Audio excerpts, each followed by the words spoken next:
we work with so many creators who don't even know why they should have a credit card or that they should even be paying taxes. Like, I've met creators that have years of back taxes, and they're like, oh yeah, like the IRS is like freezing my bank accounts. Like, is this an issue? Because they're so focused on the content side. So what is Karat and where do you want to take it in the next 10 years? With my co-founder, Will, we're building an entire financial system for creators. So everyone today makes money through content, including yourself. And it's not just, oh, I'm a YouTuber, I make videos. There are a lot of business people who realize the way to do marketing is by creating your own videos. Now, the issue is the whole financial ecosystem doesn't understand this business model. So we have a lot of creators, YouTubers who are making millions of dollars. They walk into a bank. They can't even get a business bank account or a business credit card, or say that they do, but the limits are really low. We just talked a bit about Alexandra Botez, who's a top chess streamer and creator who makes over 7 figures. She was rejected for a business credit card multiple times because they just had literally no idea what she's doing. So our vision is we build an ecosystem with bank accounts, credit, payments, everything around incorporating your business, running it, getting access to credit and mortgages. We make it easy for you because we understand what a normal bank doesn't. And you guys also, I mean, let's go with Alexandra Botez. So when she was getting rejected, did she have millions and millions of subs already? Was she making good money already? Yeah, she already was doing really well financially.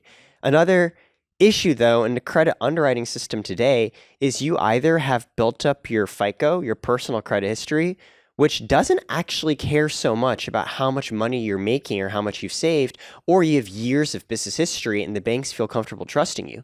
If you don't have either one of those, which many creators and creative businesses don't have, you actually could be making 7 figures and still not getting access to very basic credit cards. Got it. And so what are you hooking with? Because I remember reading about this. Maybe it was like TechCrunch or maybe it was something else. But it's like, one, the credit scores are broken. Yeah. How are you guys redefining it? And what are you guys integrating with? The existing FICO credit scoring system, which, by the way, started off in like the 1950s by these 2 dudes named Fair and Isaac. They made like the Fair and Isaacs Corporation. That's what the acronym FICO actually came from initially. It's primarily based on how much debt have you taken out before and have you paid it back.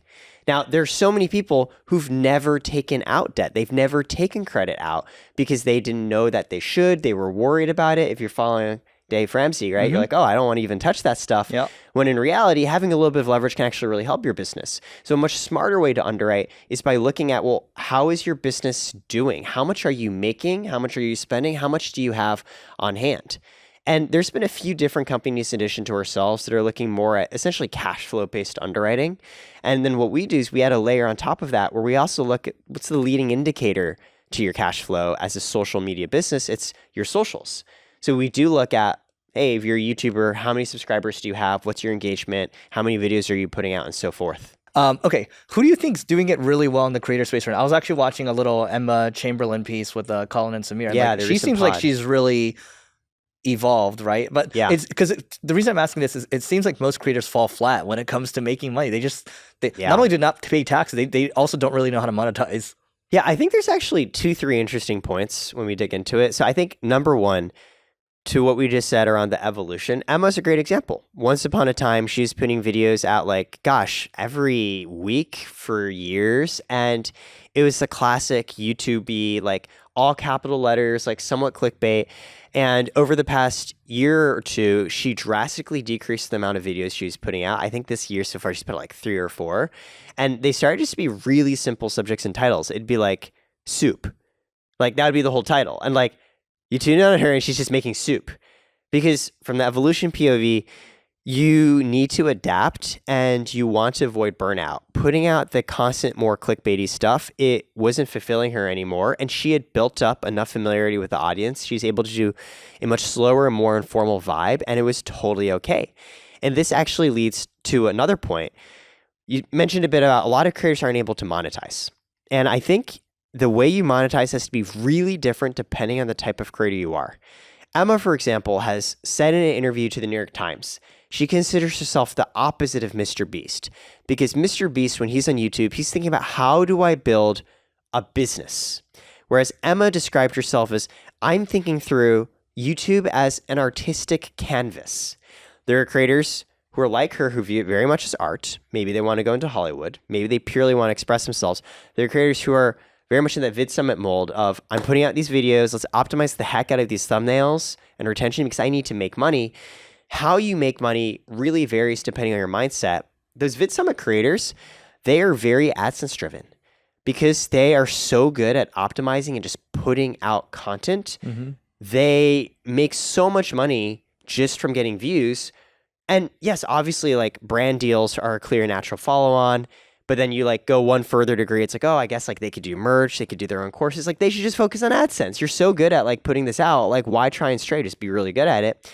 Someone like Emma, creators who want to follow that path, like you can't be AdSense optimized because the whole point is you have this artistic impulse you want to follow that doesn't dictate, let me put out X videos per X days. You have to go really hard on building a super deep connection I can monetize through other ways. Like maybe it's brand deals, maybe it's launching your own things. And so I think a lot of creators, they're not thinking deeply through the ways I monetize have to be really different depending on the type of creator I am. And then whatever efforts they try, it doesn't work. Like I've seen TikTokers who try to launch merch lines and they can't sell anything because that's not a monetization format that's really conducive to how they've grown their following. How about like what are you seeing like in terms of behaviors with the top performing creators that you're using Karat versus like the low performing ones? Like are there any trends where it's like, hey, this is what separates the wheat from the chaff?